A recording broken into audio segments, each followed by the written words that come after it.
आप सभी जानते हैं एसएससी सीएचएसएल और एमटीएस के एग्ज़ाम आने वाले हैं, तो उसी के आधारित हम जो अभी 2022 में 2022 का जो भी करंट अफेयर है का बुक है आप ले लीजिए। किस चीज़ का? तो करंट अफेयर का। नहीं तो फिर बाद में खोजेंगे फिर भी नहीं मिलेगा। क्या? करंट अफेयर,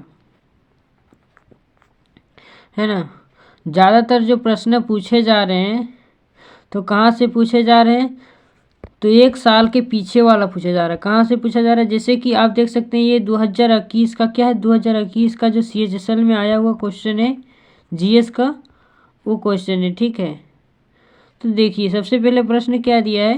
प्रश्न दिया है हमारा कि मोहम्मद सलीमुल्लाह बनाम के मामले में, मोहम्मद सलीमुल्लाह के बनाम मतलब मोहम्मद सलीमुल्लाह ने कहीं मतलब कोर्ट में या फिर कहीं भी अपने बारे में इस बात की रखी थी, तो वही एक मामला सामने आया था। वो मामला क्या था? वो मामला था सर्वोच्च न्यायालय ने जो है 2021 में कहा कि निर्वासित ना होने का अधिकार अनुच्छेद 19 के साथ जुड़ा है और केवल भारतीय नागरिकों के लिए यह उपलब्ध है। इस बात की जानकारी कौन देता है? तो ये भारत संघ देता है ना, भारत संघ। तो किससे संबंधित है? तो मोहम्मद सलीमुल्लाह बनाम भारत संघ के मामले में, भारत संघ। अब आप लोगों को कमेंट करके बताना है कि भारत का जो संघ है यह किस अनुसूची में आता है? भारत संघ।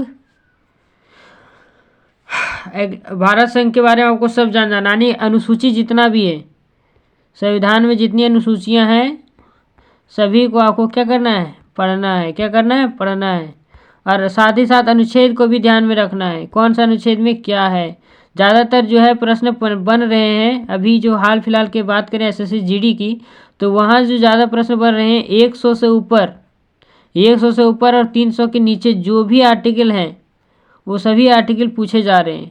हो सकता है सीएचएसएल में 101 से लेकर 100 तक के बीच में पूछा जाए, या फिर 200 से लेकर 100 के बीच में पूछा जाए, है ना। तो कहीं से भी प्रश्न पूछ सकता है, लेकिन हाँ हमें जानकारी रखनी चाहिए।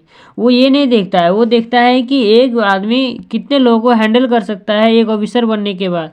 तो उस चीज़ के लिए जो है इतना सारा ट्रेनिंग दिया जाता है। उससे बहुत बड़ा मतलब कुछ कोई बड़ा चीज़ नहीं, साइंटिस्ट नहीं बनवा रहा है, या फिर इतने जानकारी रखने के लिए कहीं आपको जो है मेमोरी पावर का या फिर कोई तरह का इससे नहीं बना रहा है। आपको बना रहा है क्या? एक अच्छा सक्षम प्रतियोगी बना रहा है कि आप कैसे कोई भी चीज़ में सक्षम हो सकते हैं, कितने लोगों को आप पीछा छोड़ सकते हैं अपने काम करते हुए। अपनी दक्षता को किस प्रकार निर्भर करता है आपकी काम करने की जो क्षमता है। क्या आपकी काम करने की जो क्षमता है, आप अपने आप को बहुत बड़े बड़े समस्या आती है तो उस समस्याओं को कैसे कम समय में आप हैंडल कर सकते हो। ठीक है, आपको सोचने की क्षमता क्या है, तो उस चीज़ पर निर्भर करती है कि आपकी सोचने की क्षमता और आपकी काम करने की क्षमता। क्या आप सोचते हैं तो सिर्फ सोचते रह जाते हैं, या सोचने के बाद तुरंत आप उस पर जो है एक्शन लेते हैं। तो ये चीज़ें जो निर्भर करती हैं आपके एक्टिविटी पर। तो अपने एक्टिविटी को बनाने रखने के लिए अपने आप को जो है ट्रेन करना पड़ेगा, अपने आप को तैयार करना पड़ेगा। एक बार में ही आप बोलेंगे कि एक बार में ही हो जाएगा, तो नहीं है। हाँ, एक बात है कि समय जो है अब पता नहीं चलेगा। क्यों? क्योंकि एक साल ये गुजर गया, दूसरा साल ये गुजर गया, तीसरा साल ये गुजर गया, पता भी नहीं चलेगा। चौथा साल ये भी गुजर गया, और अगला साल जो है आपका 5वां साल भी गुजर गया, और उसके बाद आप पछताएंगे, हाथ मलते रह जाएंगे, और कुछ हाथ में नहीं आने वाला, और समय भी ख़त्म हो जाएगा। तो इससे पहले कि समय ख़त्म हो जाए, तो समय को बचाए रखने के लिए अपने आप को क्या करना होगा? ट्रेन करना होगा, है ना। अपने आप को क्या करना होगा? फोकस रखना होगा अपने कामों पर। अगला प्रश्न है हमारा, क्या है? अगला प्रश्न है कि 2021 के अभिनंदन सरोज राष्ट्रीय पुरस्कार के प्राप्तकर्ता कौन है। यानी कि 2022 में जिन्हें भी जिस चीज़ क्षेत्र में पुरस्कार मिला है, चाहे वो आपका नोबेल प्राइज़ हो, क्या हो, चाहे वो आपका नोबेल प्राइज़ हो, या फिर वो आपका प्रिट्जर पुरस्कार हो, या फिर बहुत सारे पुरस्कार मिले हैं, तो सबसे पहले आपको एक क्षेत्र में आपको जानना होगा साहित्य के क्षेत्र में भारत में किसको क्या पुरस्कार मिला है। फिर लिखने मतलब फिर जो है आपका कोई खेल में जो है किसको क्या पुरस्कार मिला है। फिर पढ़ाई के क्षेत्र में किसे क्या मिला है। तो मेडिकल के क्षेत्र में किसे क्या मिला, तो वो चीज़ आपको ध्यान रखना होगा, क्योंकि नए नए जो चीज़ें होती है ना, जो मतलब जो लोगों की पहुंच से जो चीज़ें बाहर होती है उन्हीं चीज़ों को ज़्यादा विश्लेषण किया जाता है। और जो चीज़ आप जान रहे हैं, बहुत सारे टीचर पढ़ा रहे हैं, तो उस चीज़ों को वो क्या करता है, हर पल जो है उसके बारे में सर्च करता रहता है ना, क्योंकि हो सकता है कि कहीं ना कहीं क्या हो जाए कि ज़्यादा से ज़्यादा मतलब हमारे अंदाज़ा से ज़्यादा, मतलब हम जितना अंदाज़ा करते हैं कि एक बार एग्ज़ाम लिए उसमें से जो सिलेक्शन होगा वो सिलेक्शन जो ज़्यादातर ना हो, है ना, एवरेज स्टूडेंट हो और कम से कम जानकारी है। मतलब कंपटीशन टफ करना है तो जीएस देना बहुत ज़रूरी है, ठीक है। मैथ सभी लोग बना लेगा, इंग्लिश सभी लोग बना लेगा, रीजनिंग भी बना लेगा, लेकिन फंसेगा कहाँ, जीएस में फंसेगा, कहाँ, जीएस में। इसीलिए जीएस को ध्यान रखने के लिए कोई ऐसी चीज़ें होती हैं जो ज़्यादातर आपको पढ़ा रहा है, टीचर पढ़ा रहा है, लेकिन वो चीज़ें क्या होती है, बहुत कम पूछी जाती हैं, और जो मतलब आपको कभी भी आपने मतलब सुना भी नहीं होगा, ऐसी चीज़ें जो है ज़्यादातर पूछ ली जाती है। तो छोटी छोटी चीज़ों को आपको लेकर चलना है, क्योंकि बड़ी बड़ी चीज़ें जो है ज़्यादातर कभी पूछी भी नहीं जाती हैं। तो अगला प्रश्न है आपका, क्या पुरस्कार से बात किए थे, तो देखिए आपका पुरस्कार में क्या है, प्रतिष्ठित, एक ही बार में दोनों प्रश्न पूछ दिया है। यहाँ पूछ दिया है अभिनंदन सरोज राष्ट्रीय पुरस्कार, अभिनंदन सरोज राष्ट्रीय पुरस्कार अर्पणा सतीशन को मिला था, ठीक है। और वही अगला प्रश्न क्या है, तो कौन प्रश्न 2021 का, ठीक है। तो हो सकता है कि 2022 में 2022 वाला पुरस्कार पूछ दे, है ना, तो 2022 वाला पुरस्कार देख लेते हैं हम लोग, ठीक है। और अगला है आपका प्रतिष्ठित राष्ट्रीय नृत्य शिरोमणि पुरस्कार 2022, मतलब ये जो पूछा है ये हाल ही फिलहाल का पूछा है कि प्रतिष्ठित राष्ट्रीय नृत्य शिरोमणि पुरस्कार निम्नलिखित में से किसे प्राप्त हुआ, तो आपका प्राप्त हुआ अर्पणा सतीशन को। यहाँ देखिए Arpana Satheesan just similar question है, देखो 2021 और ये देखो 2022, ये मिला आपको शिरोमणि राष्ट्रीय नृत्य प्रतिष्ठित राष्ट्रीय नृत्य शिरोमणि पुरस्कार 2022, और ये मिला 2021 के अभिनंदन सरोज राष्ट्रीय पुरस्कार। देखिए क्वेश्चन किस तरह से घुमाता है, वाह। अगला है आपका कौन सा समूह, क्या कौन सा समूह जो है आपका आवर्त सारणी में दाएं से दूसरे स्तंभ, मतलब एक तरह से होता है ना, इस तरह से कॉलम होता है ना, 60 होता है,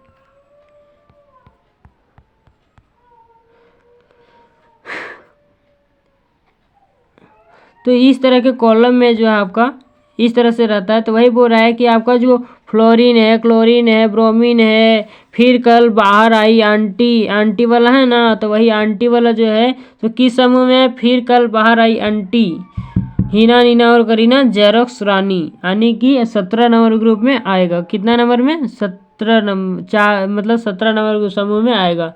इस तरह से जो आता है ना वो 17 नंबर में आएगा। अगला प्रश्न ये साइंस से रिलेटेड है, आपको ध्यान रखना है, ज़्यादातर ये चीज़ें जो है पूछी जाती हैं, नॉर्मल पूछी जाती हैं, ठीक है। अगला चलते हैं,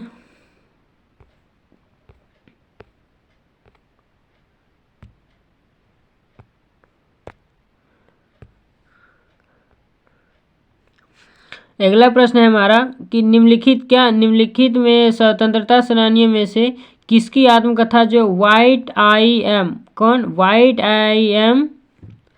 एन एथिस्ट है, क्या निम्नलिखित में से स्वतंत्रता सेनानियों में से किसकी आत्मकथा मतलब बायोग्राफी, क्या बायोग्राफी, तो किसने अपनी कुछ कहानी लिखी है, तो क्या लिखा है, तो लिखा है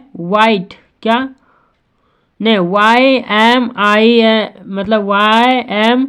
एन एथिस्ट, तो किसने लिखा है, तो भगत सिंह ने लिखा है। भगत सिंह की आत्मकथा के बारे में लिखा गया है, ठीक है। आत्मकथा के बारे में पूछ सकता है, प्रश्न कहाँ से बन रहे हैं उसके बारे में हमें ध्यान रखना होगा। और क्या है कि अप्रैल 2021 में शुरू की गई पीएम उम्मीद योजना का उद्देश्य लगभग 3 लाख युवाओं के उद्यमी बनने के लिए कौशल प्रशिक्षण प्रदान करना है। और इस योजना के तहत क्या इस योजना के अवधि तक कितना दिन तक है, क्या किस चीज़ के लिए, पीएम उम्मीद योजना, कैसी योजना, पीएम उम्मीद योजना, यानी कि योजना से संबंधित जो भी चीज़ें होंगी 2022 में वो सारी चीज़ें हमें कवर करना है। 2025 तक यह डेट रखा गया है, 2025 से 26 क्या करेगा, अप्रैल में शुरू किया गया पीएम उम्मीद योजना, और इसका उद्देश्य लगभग क्या है, 3 लाख युवाओं को उद्यमी मतलब मतलब 3 लाख युवाओं को क्या है कि अपने ऊपर जो है कौशल प्रदान करेगा और अपने ऊपर डिपेंड रहेगा, अपने कामों को अपने खुद से करेगा। ठीक है, अगला है आपका कि क्या खाली स्थान दिया है कि को पहली बार अपने क्या है अपने पहली बार अपने पिता उस्ताद बाबा अलाउद्दीन खान के सानिध्य में शास्त्रीय संगीत का प्रशिक्षित किया गया था और उनकी मदद में उन्हें मेहर सैनिया घराने की स्थापना की। तो कौन थी? अन्नपूर्णा देवी। अन्नपूर्णा देवी को पहली बार अपने पिता कौन उस्ताद बाबा अलाउद्दीन खान के सानिध्य में शास्त्रीय संगीत में प्रशिक्षित किया गया था और उनकी मदद से क्या है उन्हें मेहर सैनिया घराने की स्थापना की। तो किसने? अन्नपूर्णा देवी ने। ये 10, 9, 8, 7। अगला प्रश्न में चलते हैं हम लोग।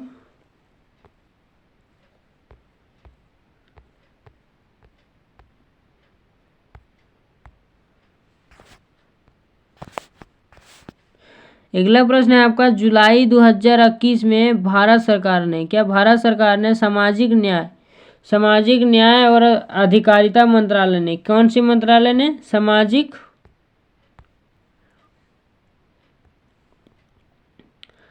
क्या है जुलाई 2021 में भारत सरकार के सामाजिक न्याय और अधिकारिता मंत्रालय ने किस राज्य केंद्र शासित प्रदेश में दिव्यांग जन को सहायता देने और सहायक उपकरण के वितरण के लिए सामाजिक अधिकारिता शिविर का आयोजन किया था? तो किसने किया था आपका? तो मध्य प्रदेश ने किया था। किस चीज़ के लिए? जो लोग क्या है ज़रूरतमंद हैं, जिन्हें ज़रूरत है जिन्हें ज़रूरत है उन्हें क्या देना चाहिए? दिव्यांगजन कौन लोग होते हैं? जिनके पास शारीरिक भाग में जो अविकसित होता है या फिर कहीं दुर्घटनाग्रस्त हो जाता है, तो उन लोगों के लिए जो स्पेशल सुविधा प्रदान किया था तो मध्य प्रदेश राज्य ने किया था सामाजिक अधिकारिता शिविर। कैसा शिविर? सामाजिक अधिकारिता शिविर। तो आपको ध्यान रखना है कि जितना भी राज्य सरकार के द्वारा शिविर आयोजन किया जाता है या कोई भी तरह का फंक्शन किया जाता है तो फंक्शन में कौन सी अहम बातें होती हैं उन पर भी हमें ध्यान रखना पड़ता है। ठीक है, आगे चलते हैं। क्या है कि भूगोल से भी ये प्रश्न दिया है, क्या है कि 40 डिग्री और 60 डिग्री के बीच भूमध्य रेखा के उत्तर और दक्षिण में किस प्रकार के वन पाए जाते हैं जहां वर्ष में जो है 500 से 1500 mm के बीच अधिक वर्षा होती है? तो कैसा वन होता है? शंकुधारी पर्णपाती वन। ये प्रश्न देखिए आपका सब जो बोले ना CHSL 2021 में जो हुआ वहीं से सारे ये प्रश्न लिए गए हैं। ठीक है, 40 से 60 डिग्री के बीच कैसा वन पाया जाता है? शंकुधारी वन। चलिए फिगर बनाते हैं, क्योंकि हमें जो है क्या है फिगर बनाने में अच्छा लगता है। मज़ा तो तभी आएगा ना जब समझ में आएगा। जैसे कि आपका क्या है पृथ्वी है,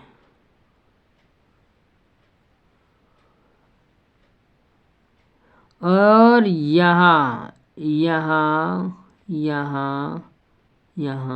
और यहाँ, और ये है आपका क्या 0 डिग्री में है। ठीक है, ये आपका 23.5 डिग्री और यहाँ भी आपका 23.5 डिग्री। तो वही बोल रहा है कि कितना बोला था देखे नहीं, 40 और 40 और 40 जिसे कहते हैं सोखा वाला के बीच में जो भी जंगल पाए जाते हैं उत्तर और दक्षिण में किस प्रकार के वन पाए जाते हैं, दोनों तरफ की बात करता है। वहाँ वर्षा भी कैसी होती है उसके बारे में पूछ रहा है। तो कैसी होती है? शीतोन पर्णपाती वन। कैसा? शीतोन पर्णपाती वन। आगे चलते हैं। अगला क्वेश्चन है कि वॉल्ट का उपकरण जो है इक्विपमेंट वॉल्ट का प्रयोग किस खेल में किया जाता है?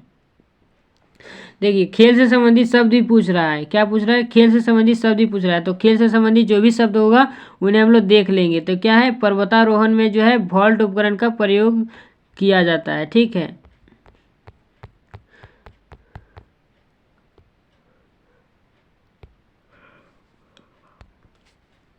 अगला प्रश्न है हमारा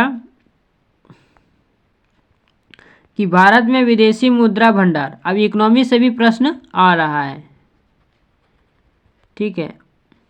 इकोनॉमी से क्या है कि भारत में जो है विदेशी मुद्रा भंडार जून 2021 में, तो मतलब लगभग 2022 में जो भी चीज़ इसके इकोनॉमी से रिलेटेड हुआ होगा उनसे भी प्रश्न आ सकता है, तो हम उन चीज़ों को कवर करेंगे,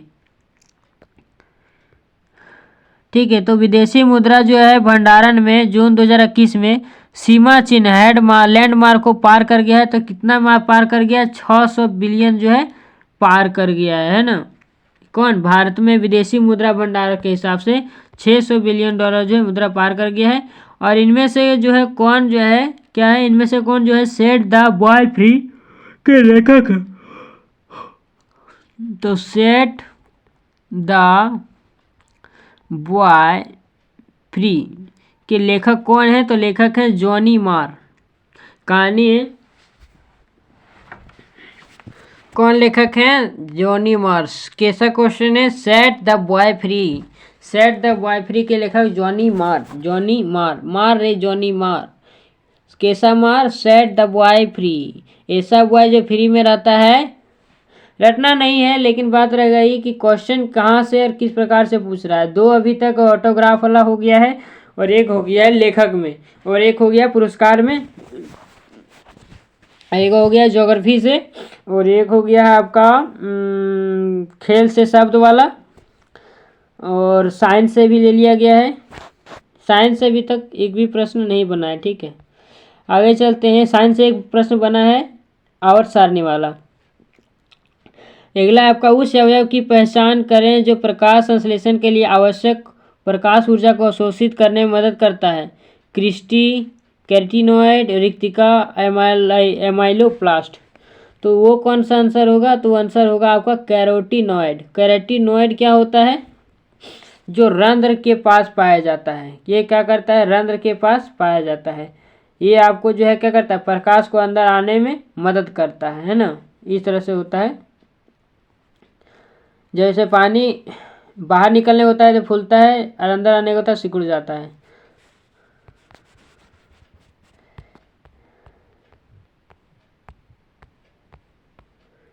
अगला प्रश्न है हमारा,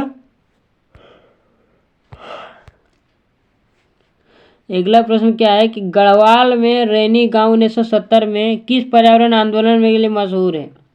जंगल बचाओ आंदोलन, साइलेंट वैली बचाओ आंदोलन, चिपको आंदोलन, या अपिको आंदोलन। तो कैसा है आपका? अपिको आंदोलन। जो गढ़वाल रैनी गांव, कैसा गांव? गढ़वाल रैनी गांव 1970 के लिए जो बात की जाएगी तो वो हो जाएगा। निम्नलिखित में से जो है कौन भारत के पहले ग्रैमी पुरस्कार विजेता है? क्या भारत के पहले ग्रैमी पुरस्कार विजेता कौन है? तो पंडित रविशंकर। कौन है? पंडित रविशंकर। किस चीज़ के लिए? तो ग्रैमी पुरस्कार। कैसा पुरस्कार? ग्रैमी पुरस्कार। भारत के पहले कौन ऐसे हैं? तो भारत के पहले जो प्राप्त करता है कैसा पुरस्कार? ग्रैमी पुरस्कार।